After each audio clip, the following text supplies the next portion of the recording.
Hello বন্ধুরা, নতুন একটি ভিডিওতে তোমাদের স্বাগতম। তেঁতুল পাতা ধারাবাহিকের আজকের পর্বে যা ঘটেছে, খেয়ালির কোনো প্ল্যানই কাজ হলো না ঝিল্লিকে এই বাড়ি থেকে তাড়ানোর। উল্টো ঝিল্লি ঋষি সহ বাড়ির সবার সামনে প্রমাণ করে দিয়ে কে বাচ্চাদের ব্যাগে সোনার ওই লাড্ডু রেখেছিল। ঝিল্লির কাছে ধরা পড়ে গিয়ে খেয়ালি বলে, আমি এর প্রতিশোধ নিব। খেয়ালির মুখে এমন কথা শুনে ঋষি আর দাঁড়িয়ে না থেকে নিজে খেয়ালির হাত ধরে বাড়ি থেকে বের করে দেয় আর বাড়ির সবাইকে জানিয়ে দেয় সে খেয়ালিকে বিয়ে করবে না। এইদিকে ঝিল্লির বাবা ঋষির কাছে ফোন করে জানিয়ে দেয় তারা ঝিল্লিকে নিতে আসবে। এইদিকে ঋষি মনে মনে ঝিল্লিকে ভালোবেসে ফেলেছে, আর তাই ঝিল্লির বাবা ঝিল্লিকে নিতে আসার আগে ঝিল্লিকে বিয়ে করে বাড়ি ফিরে ঋষি।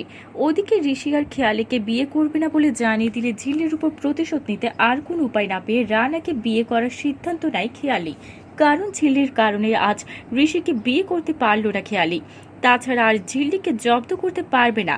তারপর রানাকে নিয়ে মন্দিরে গিয়ে রানার হাতে সিঁদুর পরে রানাকে বিয়ে করে ফেলে খেয়ালি।